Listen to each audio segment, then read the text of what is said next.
आप देख रहे हैं 4 PM और मैं हूं आपके साथ सिमरन। क्या हुआ जब ममता के बेहद करीबी माने जाने वाले कल्याण बनर्जी ने भी ममता के खिलाफ कर दी खुली बगावत। कैसे उनका एक बयान बन गया ताबूत में आखिरी कील और कैसे टीएमसी के टूटने राहुल गांधी को मिलने जा रहा है डबल फायदा। दोस्तों, ममता बनर्जी की बनाई तृणमूल कांग्रेस अब पूरी तरह से टूट के बिखरती दिखाई दे रही है। रोजाना उनके सांसद, उनके बड़े बड़े सांसद और विधायक बगावत करके भाजपा से हाथ मिलाते नजर आ रहे हैं। टीएमसी में जारी टूट के बीच में अब सांसद कल्याण बनर्जी के भी बगावती सुर देखने को मिल रहे हैं।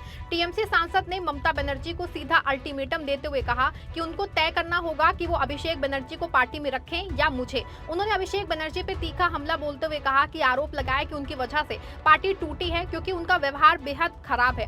अब देखिए, एक तरफ जहां टीएमसी को तोड़ के जश्न मना रही है तो दूसरी तरफ टीएमसी के टूटने से राहुल गांधी के दोनों हाथ में लड्डू आ गए हैं। उन्हें बंगाल में फिर से कांग्रेस को खड़ा करने का सुनहरा मौका मिल गया है। तो कल्याण बनर्जी ने कैसे ममता दीदी के खिलाफ बगावती सुर छिड़ दिया है और आखिर क्यों टीएमसी के टूटने से कांग्रेस अंदर ही अंदर खुश हो रही है, सब कुछ बताएंगे। सबसे पहले बात करते हैं तृणमूल कांग्रेस के कद्दावर नेता कल्याण बनर्जी की, जिनके सुर भी बाकी टीएमसी सांसदों की तरह बदलते नजर आ रहे हैं। उन्होंने हाल ही में ममता बनर्जी के भतीजे अभिषेक बनर्जी पे करारा हमला बोला है। कल्याण ने एक वीडियो में अभिषेक बनर्जी पे निशाना साधते हुए कहा कि ये मेरे लिए बहुत अपमानजनक है। उनके घमंडी रवैये ने पूरी पार्टी को बर्बाद कर दिया है। उन्हें ये समझना चाहिए उनके गलत व्यवहार से सब कुछ खत्म कर दिया है। उन्हें हर दिन लगता है कि वो राजा हैं। पूरे समय में भी जब मैं पार्टी के लिए और ममता बनर्जी के साथ खड़ा हूं तो अभिषेक बनर्जी के इस घमंडी रवैये के कारण मेरे लिए काम करना नामुमकिन हो गया है। कल्याण बनर्जी ने कहा कि मैं ममता बनर्जी के साथ हूं, लेकिन उन्हें ये तय करना होगा कि अगर वो अभिषेक के बिना पार्टी नहीं चला सकती तो फिर मैं उनके साथ नहीं हूं। कल्याण बनर्जी ने आगे कहा कि आप ऐसा कैसे कर सकते हैं, मुझे सलाह नहीं दी गई।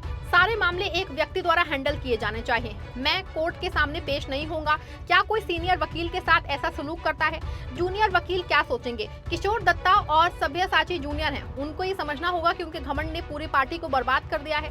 कल्याण ने आगे कहा कि मुश्किल भरे वक्त में भी मैंने उनका साथ दिया है, लेकिन मेरे लिए अब काम करना मुश्किल हो गया है। सिर्फ अभिषेक बनर्जी के अभिमान के कारण ऐसा हुआ है। आप दीदी तय करें कि क्या करना चाहिए। क्या आप इसे भरोसे की कमी का मामला देखते हैं? क्या आप तृणमूल कांग्रेस में रहेंगे? इस सवाल पर कल्याण बनर्जी ने कहा कि मैं ममता बनर्जी के साथ हूं, लेकिन अब उन्हें तय करना होगा वो मुझे साथ रखेंगी या अभिषेक बनर्जी को। This is a criminal division. Earlier I did is cybercrime matter. Last Friday the matter came up from before the vacation week. Matter was not taken up. It was 221. That time at the last moment I mentioned the matter. After mentioning the matter, the honorable judges said that the matter will come up on witness. Now, in the meantime, Tuesday there was a search was conducted. Search had been taken place. Even and also the ex-chief minister's office has been taken place. Yesterday I mentioned the matter. Immediate urgency is there. Immediate urgency is there. And the state narrated the entire fact. Court said that the alright matter will be taken up tomorrow. Around 12:30, one lawyer came and said that regarding search and seizure, another petition has been filed. How can you file it? Why did you not consult me? Why did you not consult me? When I am looking after the matter. Well, no, this matter has been filed, Mr. Kishore Datta will argue. Let him argue. I don't mind. Then all matters should be handled by one person. To take the matter, I will not appear. I am not interested to appear. Tell me what should be done, and I should not be treated as a dastard. Is there a Whole trust? day nothing has been informed to me.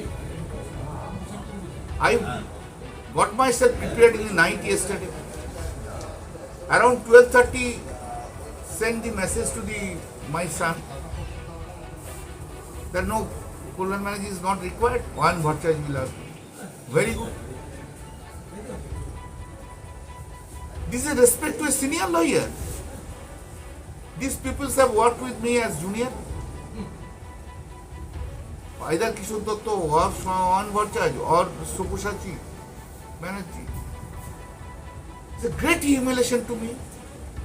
His arrogant attitude has destroyed the entire party. He should understand that. His misbehavior has destroyed everything. Everything he says thinks that he is a king. Even in the bad days. When in the bad days I am standing for the party, standing behind Mamata Banerjee. It is impossible for me to work because of this arrogant attitude of Abhishek Banerjee. Now Didi decides what should be done. Is this a trust issue? Huh? Are you seeing this a trust issue? Of course. Abhishek's nature, how he is just changed. And Well, I have said that. Whatever I have to say, I have said. will you be in the Trinamool Congress? I am with the Mamata Banerjee. But Mamata Di has to decide whether Mamata Di will keep Abhishek or keep Banerjee. If he again comes to you to No, Mamata Di has to decide first. Mamata Di has to first decide that yes, she cannot move the party without Abhishek, then I will not be there. अब देखिए, पश्चिम बंगाल में सत्ता गंवाने के बाद ममता बनर्जी की मुश्किलें लगातार बढ़ती जा रही हैं। पार्टी के दर्जनों विधायक और कई सांसद बागी हो चुके हैं। राज्यसभा से 3 सांसदों का इस्तीफा हो चुका है।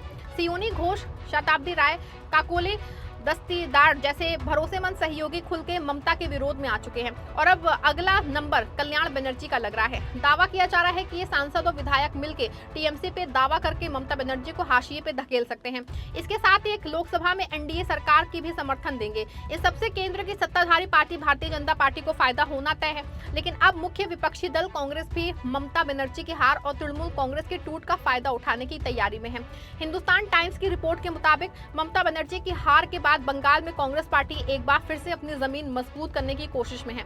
1977 के बाद से लगातार बंगाल की सत्ता से बाहर रहने वाली कांग्रेस पार्टी एक बार फिर से राज्य में अपनी पकड़ मजबूत करने की तरफ देख रही है। इसके लिए सबसे ज्यादा मेहनत पश्चिम बंगाल कांग्रेस के अध्यक्ष अधीर रंजन चौधरी कर रहे हैं। इस रिपोर्ट के मुताबिक ममता बनर्जी और तृणमूल कांग्रेस के बड़े आलोचक चौधरी ने शनिवार को राहुल गांधी से मुलाकात की है। हर मुलाकात के दोस्तों इस बात जो है मीडिया से बात करते हुए कहा कि पश्चिम बंगाल में कांग्रेस को पुनर्जीवित करने का ये स्वर्णिम अवसर है। आपको बता दें कि पहले वामपंथी पार्टियों और फिर तृणमूल कांग्रेस के सामने कांग्रेस लगातार पश्चिम बंगाल में हाशिए पे रही है। इस विधानसभा चुनाव में भाजपा ने सत्ता हासिल की है, तो वहीं कांग्रेस पार्टी केवल 2 सीटों पर सिमट के रह गई है। अब जबकि तृणमूल कांग्रेस पूरी तरह से बिखर चुकी है और बागी नेताओं में कोई बड़ा चेहरा नहीं है। ऐसी स्थिति में कांग्रेस पार्टी 27% मुस्लिम वोट और टीएमसी के वोट को अपने खेमे में करने की कोशिश में है। इतना ही नहीं, विधानसभा चुनाव की हार के बाद टीएमसी के कई बड़े नेता पार्टी छोड़ चुके हैं। भाजपा की तरफ से कहा जा चुका है कि वो टीएमसी कैडर को पार्टी में शामिल नहीं करेंगे। ऐसे में अधीर रंजन चौधरी का दावा है कि कई टीएमसी के नेता कांग्रेस में शामिल होने के इच्छुक हैं। बता दें कि चौधरी शुरुआत में ही ममता बनर्जी के विरोधी रहे हैं। 2024 लोकसभा चुनाव में भी ममता बनर्जी ने उनकी सीट से यूसुफ पठान को टिकट दे दिया था। इसके बाद मुस्लिम वोट की वजह से अधीर रंजन चौधरी को हार का सामना करना पड़ा था। चौधरी बंगाल में वामपंथियों के साथ गठबंधन के प्रबल समर्थक रहे हैं।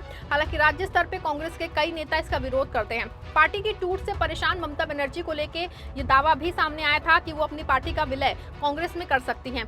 एक समय पे कांग्रेस से ही निकलते ममता के ये भी खुला विकल्प है। हालांकि टीएमसी और कांग्रेस की तरफ से बाद में इन दावों को केवल अफवाह करार दिया गया। टीएमसी की तरफ से कहा गया कि कांग्रेस के साथ वो गठबंधन के लिए तैयार हैं, विलय का सवाल पैदा नहीं होता है। वहीं कांग्रेस पार्टी ने भी इस मुद्दे को टीएमसी के ऊपर डालते हुए कहा कि अगर विलय करना तो उनके लिए टीएमसी की तरफ से ऑफर आना चाहिए।